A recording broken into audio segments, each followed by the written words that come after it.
ನಮಸ್ಕಾರ ಎಲ್ಲರಿಗೂ ಮತ್ತೊಮ್ಮೆ ಸ್ಕೂಲ್ ಟೆಕ್ ಕರ್ನಾಟಕ ಯೂಟ್ಯೂಬ್ ಚಾನಲ್ಗೆ ಸ್ವಾಗತ. ನೀವು ಇನ್ನೂ ಚಾನಲ್ನ ಸಬ್ಸ್ಕ್ರೈಬ್ ಮಾಡ್ಕೊಂಡಿಲ್ಲ ಅಂದ್ರೆ ಖಂಡಿತ ಸಬ್ಸ್ಕ್ರೈಬ್ ಮಾಡ್ಕೊಳ್ಳಿ. ಅದೇ ರೀತಿ ಈ ವಿಡಿಯೋ ಲಿಂಕ್ ಅನ್ನ ನಿಮ್ಮ ಶಾಲೆ ಗ್ರೂಪ್ಗಳಲ್ಲಿ ಅಥವಾ ನಿಮ್ಮ ಫ್ರೆಂಡ್ಸ್ಗಳಿಗೆ ಲಿಂಕ್ ಅನ್ನ ತಪ್ಪದೇ ಶೇರ್ ಮಾಡಿರಿ. ನಾವು ಇವತ್ತು ನೋಡ್ತಾ ಇದ್ವಿ 7ನೇ ತರಗತಿಯ ಗಣಿತ ನ್ಯೂ ಸಿಲೆಬಸ್ ಪ್ರಕಾರ ಅಧ್ಯಾಯ 4 ಸರಳ ಸಮೀಕರಣಗಳು ಪಾರ್ಟ್ 1 ನೋಡಿದಿವೆ. ಇವತ್ತು ಪಾರ್ಟ್ 2 ಅಂದ್ರೆ ಅಭ್ಯಾಸ 4.2 ಅಭ್ಯಾಸ ಪ್ರಶ್ನೋತ್ತರಗಳನ್ನ ಇವತ್ತಿನ ದಿನ ನೋಡೋಣ. ಏನಿದೆ ಅಭ್ಯಾಸ 4.2. ಮೊದಲನೇ ಪ್ರಶ್ನೆ, ಮುಂದಿನವುಗಳಲ್ಲಿ ಚರಾಕ್ಷರವನ್ನು ಪ್ರತ್ಯೇಕಗೊಳಿಸಲು ಬಳಸುವ ಪ್ರಥಮ ಹಂತವನ್ನು ತಿಳಿಸಿ ನಂತರ ಸಮೀಕರಣವನ್ನು ಬಿಡಿಸಿ ಅಂತ ಹೇಳಿದ್ದಾರೆ. a = x - 1 = 0 ಇದೆ. ನಾವೇನ್ ಮಾಡ್ಬೇಕು, -1 ಇದ್ರೆ ಈ ಕಡೆನು +1 ಮಾಡ್ಬೇಕು, ಈ ಕಡೆನು +1 ಮಾಡ್ಬೇಕು. ಆಯ್ತಾ? ಸೊ x = -1 + 1 0 ಆಗುತ್ತೆ. ಅದಾದ್ಮೇಲೆ ಇದು 1 ಹಾಗೆ ಉಳಿಯುತ್ತೆ. x = 1. ಆಯ್ತಾ? ಅದೇ ರೀತಿ b ನೋಡಿ, x + 1 = 0 ಇದೆ. ನಾವೇನ್ ಮಾಡೋಣ, +1 ಇದ್ರೆ ಎರಡು ಸೈಡ್ -1 ಮಾಡ್ಕೊಳ್ಬೇಕು. x + 1 - 1 = 0 - 1. ಆದ್ದರಿಂದ +1 - 1 0 ಆಗುತ್ತೆ. ಇಲ್ಲಿ -1 ಹಾಗೆ ಉಳ್ಕೊಳ್ಳುತ್ತೆ. x ನ ಬೆಲೆ -1. ಇದು ಪ್ರತ್ಯೇಕಗೊಳಿಸುವ ಪ್ರಥಮ ಹಂತ ಕೇಳಿದ್ದಾರೆ, ಅದಕ್ಕೋಸ್ಕರ ಹೀಗೆ ಮಾಡ್ತಾ ಇದ್ದೀವಿ. ಅಥವಾ x = ಈ ಒಂದನ್ನ ಆ ಕಡೆ ಒಯ್ದ್ರೆ -1 ಆಗುತ್ತೆ. x = -1. ಅದು ಒಂದು ಮೆಥಡ್ ಇದೆ. ಆದರೆ ಇಲ್ಲಿ ಪ್ರತ್ಯೇಕಗೊಳಿಸಲು ಬಳಸುವ ಪ್ರಥಮ ಹಂತ ಅಂದ್ರೆ ಎರಡು ಸೈಡ್ -1 ಅನ್ನ ಕೂಡಿಸಬೇಕು. ಸಿ x - 1 = 5 ಇದೆ. ಎರಡು ಸೈಡ್ ಏನ್ ಮಾಡಬೇಕು, +1 +1 ಮಾಡಬೇಕು. ಯಾಕಂದ್ರೆ ಇಲ್ಲಿ 0 ಮಾಡ್ಬೇಕು ಇದನ್ನ x ವ್ಯಾಲ್ಯೂ. x = -1 + 1 = 5 + 1. ಆಯ್ತಾ? ಎರಡು ಸೈಡ್ +1 ಮಾಡಬೇಕು. -1 + 1 0 ಆಯ್ತು. x = 5 + 1 ಎಷ್ಟಾಯ್ತು, 6 ಆಯ್ತು. ಆಯ್ತಾ? ಸೊ ಇದೇ ರೀತಿ a ದಿಂದ h ವರೆಗೂ ಬಿಡಿಸಿದ್ದೇನೆ, ನೀವು ಕೂಡ ಬಿಡಿಸ್ಕೊಳ್ಳಿ. ಅದೇ ರೀತಿ ನಾವು ಎರಡನೇ ಪ್ರಶ್ನೆ ನೋಡೋಣ. ಈ ಮುಂದಿನವುಗಳಲ್ಲಿ ಚರಾಕ್ಷರವನ್ನು ಪ್ರತ್ಯೇಕಗೊಳಿಸಲು ಬಳಸುವ ಪ್ರಥಮ ಹಂತವನ್ನು ತಿಳಿಸಿ ನಂತರ ಸಮೀಕರಣವನ್ನು ಬಿಡಿಸಿ ಅಂತ ಹೇಳಿದ್ದಾರೆ. ಸೇಮ್ ನಾವು ಏನ್ ಲಾಸ್ಟ್ ಟೈಮ್ ಮಾಡಿದೀವಲ್ಲ ಅದೇ ರೀತಿ. a = 3l = 42 ಅಂತ ಇದೆ. ಆಯ್ತಾ? 3l ಇದ್ರೆ ನಮಗೆ l ಪಕ್ಕ 3 ಇದೆ, ಇದನ್ನ ಹೋಗಿಸಲಾಡಬೇಕು. ಆಯ್ತಾ? 3l ಡಿವೈಡೆಡ್ ಬೈ 3, ಎರಡು ಸೈಡ್ ಏನ್ ಮಾಡಿ 3ರಿಂದ ಭಾಗಿಸಬೇಕು.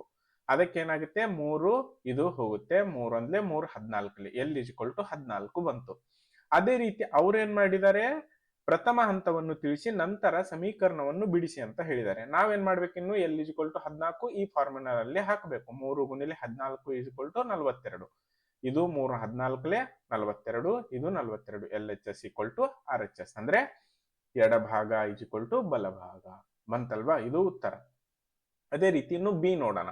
ಬಿ ಡಿವೈಡೆಡ್ ಬೈ 2 ಇದೆ, = 6 ಇದೆ. ಆಯ್ತಾ? ನಾವಿಲ್ಲೇನ್ ಮಾಡ್ಬೇಕು, ಡಿವೈಡೆಡ್ ಇದ್ದಾಗ ಗುಣಿಲೆ 2 ಮಾಡ್ಬೇಕು ಎರಡು ಸೈಡ್. B divided by 2 ಗುಣಿಲೆ 2 = 6 ಗುಣಿಲೆ 2. ಅದಾದ್ಮೇಲೆ ಇದು 2 ಹೋಗುತ್ತೆ, 6 2 12, ಬಿ = 12 ಬಂತು. ಆಯ್ತಾ? ನಾವಿನ್ನೇನ್ ಮಾಡೋಣ, ಈ ಬಿ ಅನ್ನ ಈ ಫಾರ್ಮುಲಾದಲ್ಲಿ ಹಾಕೋಣ, ಈ ಒಂದು ಸಮೀಕರಣದಲ್ಲಿ ಹಾಕೋಣ. 12 ಡಿವೈಡೆಡ್ ಬೈ 2 = 6, 2 1 2 6 6 6, LHS = RHS ಬರೀಬಹುದಲ್ಲ. ಇನ್ನು ಸಿ ನೋಡೋಣ. P divided by 7 = 4, P divided by 7 = 4 ಅಂತ ಇದೆ. ನಾವೇನ್ ಮಾಡೋಣ, ಇಲ್ಲಿ ಭಾಗಿಲೆ ಇದ್ರೆ ನಾವೇನ್ ಮಾಡೋಣ, ಎರಡು ಸೈಡ್ 7ರಿಂದ ಗುಣಾಕಾರ ಮಾಡೋಣ. ಅಂದ್ರೆ ಈ 7ಅನ್ನ ಹೋಗಲಾಡಿಸಬೇಕು. 7 7 ಹೋಯ್ತು, 4 ಈ ಕಡೆನು ಗುಣಿಲೆ 7 ಎರಡು ಸೈಡ್ 7 ಗುಣಿಲೆ ಮಾಡಿದಾಗ ಈ 7 ಹೋಗುತ್ತೆ, 4 7 28, ಪಿ = 28 ಬತ್ತು. ಇನ್ನೇನ್ ಮಾಡಿ, ಪಿ = 28 ಈ ಫಾರ್ಮುಲಾದಲ್ಲಿ ಹಾಕಿ, ಅಂದ್ರೆ ಈ ಸಮೀಕರಣದಲ್ಲಿ ಹಾಕಿಬೇಕು. 28 divided by 7 = 4, 7 1 7 4, 4 4, LHS = RHS ತಿಳಿತಲ್ವಾ? So ಅದೇ ರೀತಿ ಎಲ್ಲ ಲೆಕ್ಕಗಳನ್ನ ಬಿಡಿಸಿದ್ದೇನೆ, ನೀವು ಕೂಡ ಒಂದ್ಸರಿ ಬಿಡಿಸ್ಕೊಳ್ಳಿ. 3 ಏನಿದೆ, ಚರಾಕ್ಷರಗಳನ್ನು ಪ್ರತ್ಯೇಕಗೊಳಿಸುವ ಹಂತಗಳನ್ನು ತಿಳಿಸಿ ನಂತರ ಸಮೀಕರಣವನ್ನು ಬಿಡಿಸಿ ಅಂತ ಹೇಳಿದ್ದಾರೆ. ನಾನು ಒಂದು ಬಿಡಿಸ್ತೀನಿ, ಎರಡನೇ ನೀವು ಬಿಡಿಸಿ. a = 3n - 2 = 46. ನಾನು ಬಿ ಕೂಡ ಬಿಡಿಸಿದ್ದೇನೆ. a ಏನಿದೆ, 3n - 2 = 46 ಅಂದ್ರೆ 46. 3n - 2 = 46. ಹಂತ 1, ಎರಡೂ ಬದಿಗಳಿಗೆ 2ಅನ್ನು ಸೇರಿಸಿ. ಎರಡನ್ನ ಸೇರಿಸಬೇಕಾ ಮೊದಲು. 3n - 2 + 2 = 46 + 2. ಎರಡು ಸೈಡ್ ಏನ್ ಮಾಡಿದ್ವಿ, +2 ಸಂಕಲನ ಮಾಡ್ಬೇಕು 2. ಆಯ್ತಾ? ಇಲ್ಲೇನು ಉಳ್ಕೊಳ್ಳುತ್ತೆ, 2 2 ಹೋಗುತ್ತೆ, 3n ಅಷ್ಟೇ ಉಳ್ಕೊಳ್ಳುತ್ತೆ. 46 + 2 ಎಷ್ಟು, 48. ಇದು ನಮ್ಗೆ ಇವಾಗ ಬಂತು. ಹಂತ 2, ಎರಡೂ ಬದಿಗಳಿಗೆ 3ರಿಂದ ಭಾಗಿಸಿ, ಯಾಕಂದ್ರೆ ಈ 3ಅನ್ನ ಹೋಗಿಸಬೇಕು. ಆಯ್ತಾ? 3n divided by 3 = 48 divided by 3. ಆಯ್ತಾ? ಮೂರು ಮೂರು ಹೋಯ್ತು, n ಇಜಿಕ್ವಲ್ ಟು 3 ಒಂದ್ಲೆ 3 16 48 ಆಯ್ತಾ, n ಇಜಿಕ್ವಲ್ ಟು 16. ಹಂತ 3 n ಇಜಿಕ್ವಲ್ ಟು 16 ಬೆಲೆಯನ್ನು ಸಮೀಕರಣದಲ್ಲಿ ಹಾಕಿ. ಈ ಸಮೀಕರಣದಲ್ಲಿ 16 ಹಾಕಬೇಕು.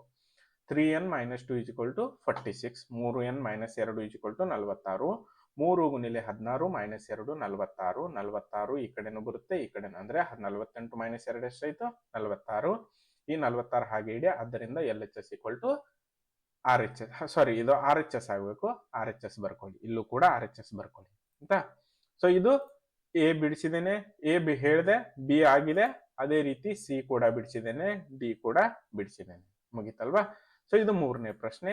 ಇನ್ನು 4ನೇ ಪ್ರಶ್ನೆ ಅದೇ ರೀತಿ ಮುಂದಿನ ಸಮೀಕರಣಗಳನ್ನು ಬಿಡಿಸಿ ಅಂತ ಹೇಳಿದ್ದಾರೆ. A is equal to 10, P is equal to 100 ಕೊಟ್ಟಿದ್ದಾರೆ. ಎರಡೂ ಬದಿಗಳಿಗೆ ಏನ್ ಮಾಡಬೇಕು, ಗುಣಿಲೆ ಇದ್ದಾಗ 10ರಿಂದ ಭಾಗಿಸಿ. 10p divided by 10 divided by is equal to 100 divided by 10. ಇದು 10 ಹೋಯ್ತು, ಇದು 10 ಹೋಯ್ತು, 10 ಒಂದ್ಲೆ 10 ಹತ್ಲೆ, ಪಿ ಇಜಿಕ್ವಲ್ ಟು 10 ಬಂತು ನೋಡಿ ಉತ್ತರ ಎ. ಅದೇ ರೀತಿ ಬಿ ಏನಿದೆ, 10p ಪ್ಲಸ್ 10 ಇಜಿಕ್ವಲ್ ಟು 100, ಅಂದ್ರೆ 10p ಪ್ಲಸ್ 10 ಇಜಿಕ್ವಲ್ ಟು 100 ಇದೆ. ನಾವು ಈ ಮೊದಲು 10 ಹೋಗಿಸ್ಬೇಕಾದ್ರೆ ಏನ್ ಮಾಡ್ಬೇಕು, ಎರಡೂ ಬದಿಗಳಿಗೆ 10 ಕಳೆಯಿರಿ. 10p plus 10 minus 10 is equal to 100 minus 10 ಆಯ್ತಾ. ಇದು 10, ಇದು 10 ಹೋಯ್ತು, 100ರಿಂದ 10 ಹೋದ್ರೆ 90 ಉಳಿತು, ಇದು 10p ಹಾಗೆ ಉಳಿಯುತ್ತೆ. ಇನ್ನೇನ್ ಮಾಡೋದು, 10p ಗುಣಿಲೆ ಇದೆ, ಎರಡೂ ಬದಿಗಳಿಗೆ 10ರಿಂದ ಭಾಗಿಸಿ. 10 10 ಹೋಯ್ತು, 11 19 ಪಿ ಇಜಿಕ್ವಲ್ ಟು 9 ಉಳಿತು ನೋಡಿ. ಅದೇ ರೀತಿ ಎಲ್ಲ ಲೆಕ್ಕವನ್ನು ನಾನು ಎಫ್ ವರೆಗೂ ಬಿಡಿಸಿದ್ದೇನೆ, ನೀವು ಕೂಡ ಒಂದ್ಸಾರಿ ಬಿಡಿಸ್ಕೊಳ್ಳಿ, ಅದೇ ರೀತಿ ಸ್ಟಡಿ ಕೂಡ ಮಾಡಿರಿ. ಇನ್ನು ಜಿ ದಿಂದ ಎಲ್ ವರೆಗೂ ಅದೇ ಕಂಟಿನ್ಯೂ ಆಗಿದೆ, ಎಲ್ಲ ಲೆಕ್ಕಗಳನ್ನ ಬಿಡಿಸಿದ್ದೇನೆ. ನಾವು ಇದನ್ನು ನೋಡೋಣ. 2q ಇಜಿಕ್ವಲ್ ಟು 6 ಇದೆ, ಎರಡು ಬದಿಗಳಿಗೆ 2ರಿಂದ ಭಾಗಿಸಿ ಆಯ್ತಾ. 2q divided by 2 is equal to 6 divided by 2. 2 2 ಹೋಯ್ತು, q ಇಜಿಕ್ವಲ್ ಟು 6 ಒಂದ್ಲೆ 6 ಮೂರ್ಲೆ 3 ಉಳಿತು ನೋಡಿ, q ಇಜಿಕ್ವಲ್ ಟು 3. ಅದೇ ರೀತಿ ಇನ್ನೊಂದು ನೋಡೋಣ, ಈ ಲೆಕ್ಕವನ್ನ ಕೂಡ ನೋಡೋಣ. 2q ಪ್ಲಸ್ 6 ಇಜಿಕ್ವಲ್ ಟು 0 ಇದೆ. ನಾವು ಈ ಮೊದಲು 6 ಹೋಗಿಸ್ಬೇಕು, ಎರಡು ಬದಿಗಳಿಗೆ 6 ಅನ್ನು ಕಳೆಯಿರಿ. 2q plus 6 minus 6 is equal to 0 minus 6. 6 6 ಹೋಯ್ತು ಆಯ್ತಾ. ಅದಾದ್ಮೇಲೆ ಮೈನಸ್ 6 ಹಾಗೆ ಉಳಿಯುತ್ತೆ, 2q ಈ ಕಡೆ ಆಯ್ತಾ. ಇನ್ನೇನ್ ಮಾಡ್ಬೇಕು, ಈ 2ನ ಹೋಗಿಸ್ಬೇಕು, ಎರಡು ಬದಿಗಳಿಗೆ 2ರಿಂದ ಭಾಗಿಸಿ. ಎರಡು ಬದಿಗಳಿಗೆ 2ರಿಂದ ಭಾಗಿಸಿದಾಗ ಏನಾಗುತ್ತೆ, 2q divided by 2 is equal to minus 6 divided by 2 ಆಯ್ತಾ. 2 2 ಹೋಯ್ತು, q ಇಜಿಕ್ವಲ್ ಟು 2 ಒಂದ್ಲೆ 2 ಮೂರ್ಲೆ ಮೈನಸ್ 1 ಉಳಿತು ನೋಡಿ, minus q is equal to minus 3 ಅಂತ ಬರ್ಕೊಳ್ಬಹುದು. ಅದೇ ರೀತಿ ಕೊನೆಯ ಲೆಕ್ಕ 2q ಪ್ಲಸ್ 6 ಇಜಿಕ್ವಲ್ ಟು 12 ಇದೆ ಆಯ್ತಾ. ಎರಡು ಬದಿಗಳಿಗೆ ಈ 6 ಮೊದಲು ಹೋಗಿಸ್ಬೇಕು, ಎರಡು ಬದಿಗಳಿಗೆ 6 ಕಳೆಯಿರಿ ಆಯ್ತಾ. 2q plus 6 minus 6 is equal to 12 minus 6 ಆಯ್ತಾ. ಇದು ಪ್ಲಸ್ 6 ಮೈನಸ್ 6 ಹೋಯ್ತು, 0 ಆಯ್ತು. 2q ಹಾಗೆ ಉಳಿತು, 12ರಿಂದ 6 ಕಳೆದ್ರೆ 6. ಎರಡು ಬದಿಗಳಿಗೆ 2ರಿಂದ ಭಾಗಿಸಿ, ಯಾಕಂದ್ರೆ ಇಲ್ಲಿ 2 ಗುಣಿಲೆ q ಇದೆ. ಗುಣಿಲೆ ಇದ್ದಾಗ ಭಾಗಿಸಬೇಕು, ಭಾಗಿಲೆ ಇದ್ದಾಗ ಗುಣಿಸಬೇಕು. 2q 2q divided by 2 is equal to 6 divided by 2. 2 2 ಹೋಯ್ತು, q ಇಜಿಕ್ವಲ್ ಟು 6 ಒಂದ್ಲೆ 6 ಮೂರ್ಲೆ q ಇಜಿಕ್ವಲ್ ಟು 3 ಉಳಿಯುತ್ತೆ ನೋಡಿ, ಐತಲ್ವಾ. ಸೊ ಇದೇ ರೀತಿ ಎಲ್ಲ ಲೆಕ್ಕವನ್ನು ಬಿಡಿಸಿದ್ದೇನೆ, ನೀವು ಕೂಡ ಬಿಡಿಸ್ಕೊಳ್ಳಿ. 4ನೇ ಲೆಕ್ಕ ಏನಿದೆ, ಎ ದಿಂದ ಎಫ್ ವರೆಗೂ, ಅದಾದ್ಮೇಲೆ ಜಿ ದಿಂದ ಎಲ್ ವರೆಗೂ. ಅದೇ ರೀತಿ ಈ ಚಾನಲ್ನ ಸಬ್ಸ್ಕ್ರೈಬ್ ಮಾಡ್ಕೊಳ್ಳಿ. ಅದೇ ರೀತಿ ಈ ವಿಡಿಯೋ ಲಿಂಕ್ ಅನ್ನ ನಿಮ್ಮ ಗ್ರೂಪ್ಗಳಿಗೆ, ನಿಮ್ಮ ಶಾಲೆ ಗ್ರೂಪ್ಗಳಲ್ಲಿ ಮತ್ತೆ ನಿಮ್ಮ ಫ್ರೆಂಡ್ಸ್ಗಳಿಗೂ ಕೂಡ ತಪ್ಪದೆ ಶೇರ್ ಮಾಡಿರಿ. ಈ ವಿಡಿಯೋ ವೀಕ್ಷಿಸಿದ್ದಕ್ಕಾಗಿ ಧನ್ಯವಾದಗಳು. ನಾವು ಮತ್ತೆ ಮುಂದಿನ ವಿಡಿಯೋದಲ್ಲಿ ಭೇಟಿಯಾಗೋಣ.